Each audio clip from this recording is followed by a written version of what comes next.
Olá pessoas, beleza? Meu nome é Júlio César, eu sou o Nerd da Química e bem-vindos a mais um vídeo deste canal, que já é o maior canal de experimentos de química de todo o lindo e maravilhoso estado do Espírito Santo. E no vídeo de hoje nós iremos falar sobre um elemento químico muito especial, muito interessante, que é o elemento químico número 5 da tabela periódica, o boro.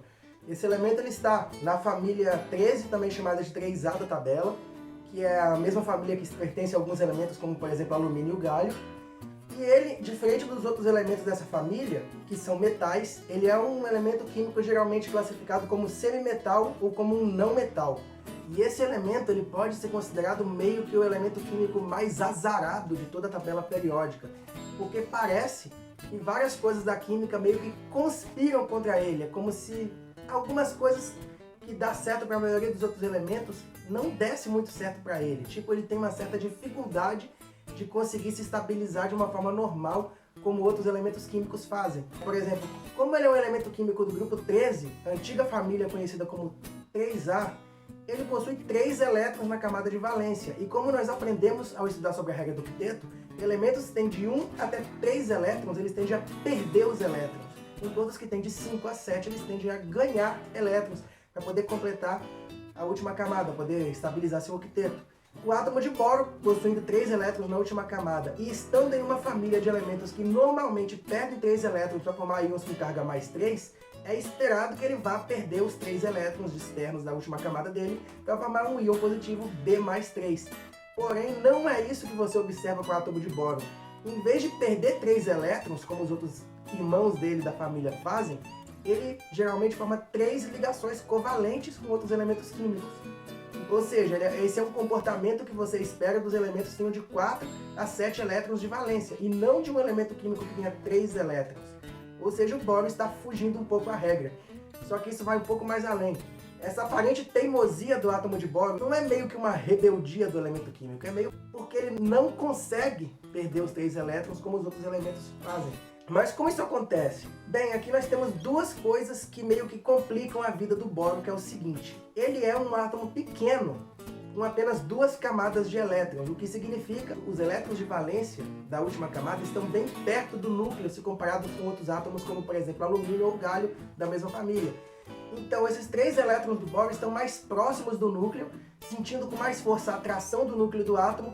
Então com isso é mais difícil esses elétrons serem tirados do átomo. Isso faz com que a energia de ionização, ou seja, a energia que você precisa dar para o átomo de boro para fazer ele soltar os 3 elétrons, seja muito grande. Então é difícil para o átomo de boro conseguir energia suficiente para remover esses 3 elétrons da última camada.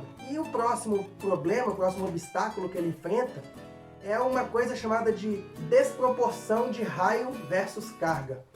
Geralmente, íons positivos eles tendem a ser mais estáveis quando os átomos têm um raio atômico, ou seja, o tamanho, o volume do átomo é grande e a carga elétrica desse íon é pequena. Por exemplo, nós temos aqui um íon de potássio, K+. Ele é um átomo relativamente grande que tem uma carga pequena, ou seja, a carga mais 1. Isso faz com que a atração do íon K+, pelos átomos em volta, pelos outros íons que tem em torno dele, seja uma atração fraca. Mas no átomo de boro, o que acontece? Como ele tem apenas 2 camadas de elétrons e a última possui 3 elétrons de valência, se ele perder esses 3 elétrons, ele vai formar o íon B mais 3, que ele é um íon muito pequeno, com uma carga proporcionalmente muito grande. Ou seja, nós temos um átomo que o íon B mais 3 ele tem apenas uma camada de elétrons, ou seja, ele é bem pequenininho, mas a carga elétrica dele, B mais 3, é muito grande. Praticamente, é como se o núcleo do átomo de boro, com seus 5 prótons, estivesse quase nu. O nome disso é efeito polarizante. Se ele perder os 3 elétrons, ele vai puxar os elétrons do ânion para perto dele até os elétrons encostarem nele e fazer uma ligação covalente.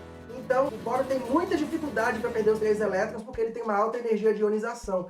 Mas uma vez que ele perde os 3 elétrons, ele acaba se tornando tão polarizante que ele puxa os outros átomos para muito perto deles e uma atração tão próxima entre átomos acaba formando uma ligação covalente em vez de uma ligação iônica. Então, o átomo de boro simplesmente não consegue formar íons positivos porque esses íons eles têm tanta atração pelos elétrons que acabam formando ligações covalentes. E é aí que surge o outro problema do átomo de boro. Ao formar 3 ligações covalentes, cada ligação corresponde a um par de elétrons, ou seja, um do boro e o outro do outro átomo, o átomo de boro ele acaba juntando em torno dele apenas 6 elétrons Ou seja, ele não consegue completar os 8 necessários para se estabilizar. E normalmente, quando nós estudamos química, nós aprendemos que o boro forma compostos que são exceções à regra do octeto justamente porque não consegue juntar os 8 elétrons. E muitos exemplos que nós vemos em livros são, por exemplo, BF3, BCl3, ou ácido bórico, que é H3BO3. Mas será que ele realmente gosta de não completar o octeto? Pois bem, ele não gosta.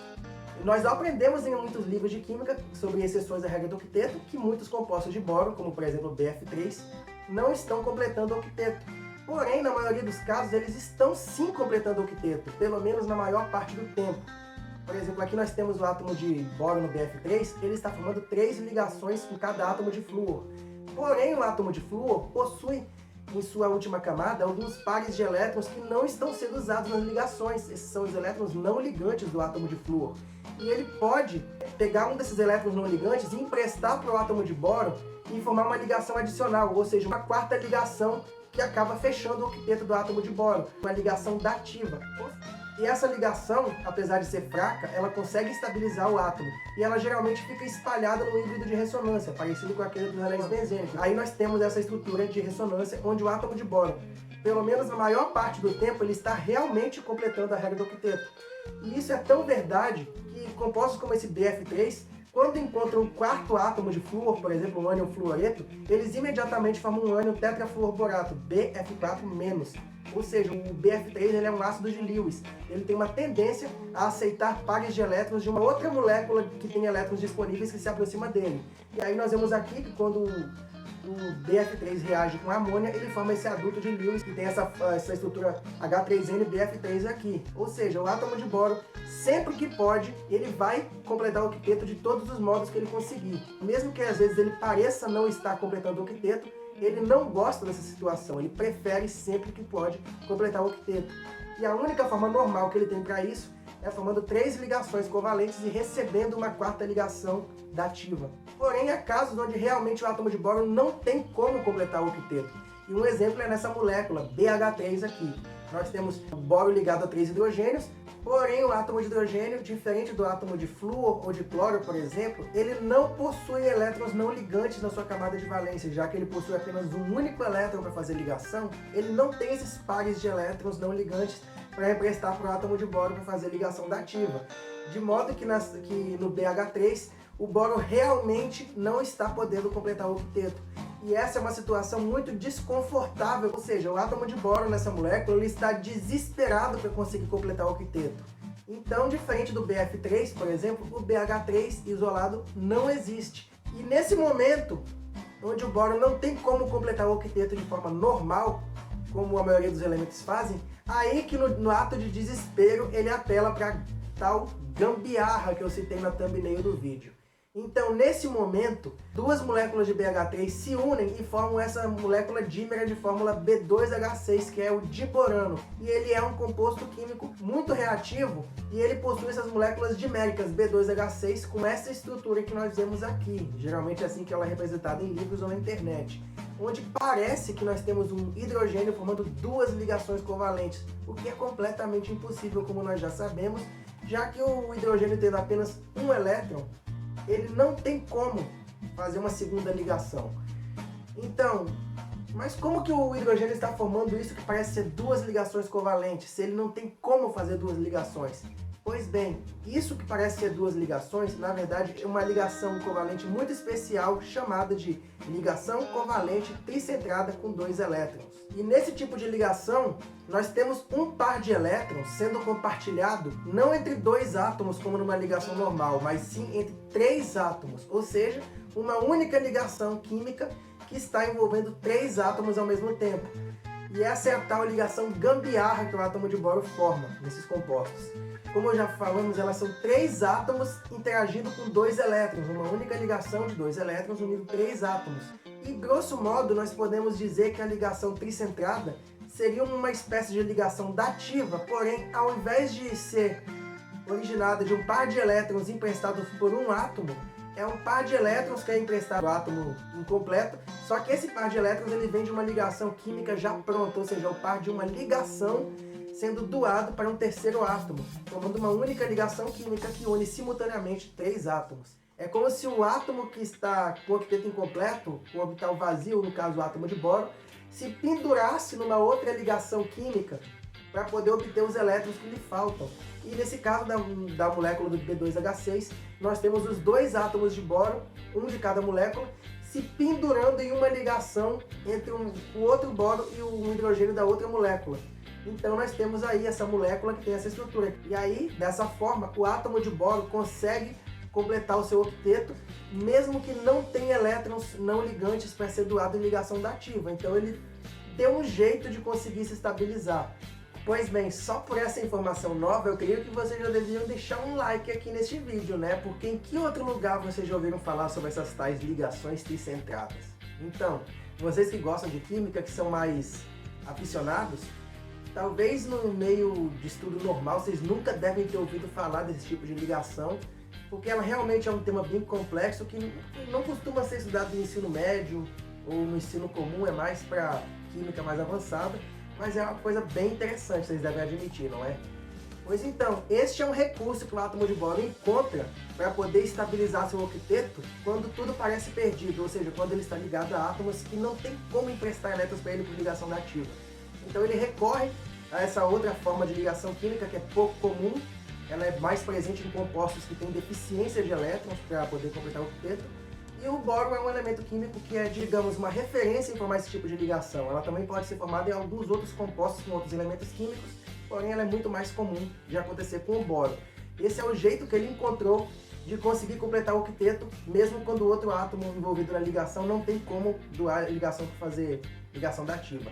E o boro ele forma toda uma família de compostos com hidrogênio chamado de boranos, que não se resume apenas ao diborano, que é o B2H6, mas temos vários compostos químicos que são formados pela ligação do boro com o hidrogênio. Eles são compostos artificiais, não existem na natureza, mas podem ser sintetizados em laboratório. E alguns exemplos de borano que nós podemos citar são já mencionado de borano, temos também o tetraborano, o pentaborano 9, e esse pentaborano ele já foi tentado ser utilizado como combustível para foguetes, porém a queima dele produz óxido de boro que acaba entupindo os dutos, então esse projeto foi abandonado. E outro composto mais comum em laboratórios, que é o mais estável dos boranos comuns, que é o decaborano 14. E além de todos esses boranos que nós vimos, são compostos de boro com hidrogênio, que são análogos aos hidrocarbonetos, que são compostos de carbono com hidrogênio. E nós podemos ver que eles têm todas essas ligações tricentradas entre boros e hidrogênios. Nós também temos alguns clusters de boro, que são compostos químicos que têm formato de gaiola. E alguns deles que nós podemos ver aqui são o carborano, que é um composto químico derivado dos boranos, que contém carbono na composição também. Aqui nós também temos o carbono, formando ligação tricentrada, olha só, essa estrutura em forma de gaiola, em forma de icosaedro. Nós temos os subcloretos de boro, que são moléculas que são, por exemplo, B4Cl4, B6Cl6, B8Cl8, B12Cl12, entre outros. E nós temos também alguns compostos também derivados dos boranos, que são os clusters closoboratos, ou seja, são gaiolas de átomos de boro, cada átomo de boro está ligado a um átomo de hidrogênio e eles formam ânions com carga -2. Por exemplo, nós temos aqui B6H6-2, B12H12-2. Esses compostos, eles são bastante estáveis, mesmo que eles tenham essa ligação tricentrada que não é tão estável quanto uma ligação normal. Nessas gaiolas nós temos ligações tricentradas entre os átomos de boro, que ocorrem juntamente com ligações normais, e essas ligações ficam se alternando em um híbrido de ressonância que envolve toda a molécula em forma de gaiola. E isso acaba funcionando como se fosse a ressonância do benzeno, que estabiliza a molécula. Então, quem diria que um elemento boro tão tímido, tão quietinho no canto dele, um elemento químico tão pacato assim, que não parece ser tão especial, tem tantas habilidades ocultas, tantas coisas assim que poucas pessoas conhecem, não é mesmo? Nós vemos ele que do lado do boro nós temos o carbono, que é famoso pelas moléculas orgânicas, aquelas moléculas longas e complexas, que formam 4 ligações e várias ligações extensas em cadeia com vários outros elementos. Temos o silício também, que é famoso por ser um elemento químico da tecnologia, que também forma estruturas bem complicadas com oxigênio, que são várias estruturas de silicatos que ocorrem em vários minerais. E também, assim como o carbono é tetravalente, nós temos o alumínio, que é um metal muito comum nos usos cotidianos e que tem uma química bem conhecida. E o boro fica ali, sendo vizinho desses elementos, ficou ofuscado pelo brilho dos outros, mas poucas pessoas percebem que esse elemento químico tão tímido, tão quietinho, esconde uma habilidade bizarra de formar ligações incomuns entre seus átomos. Pois bem, espero que vocês tenham gostado desse vídeo com essas informações bem diferentes, bem diferentonas. Peço a vocês, é claro, que deixem seu like, que inscrevam-se aqui no meu canal, acessem minhas outras redes sociais, que eu vou deixar tudo aqui na descrição do vídeo. Eu agradeço a vocês pela paciência, porque esse vídeo foi realmente um pouco longo e mais teórico e sem muita experiência. Muito obrigado pela atenção de vocês, por tudo e valeu!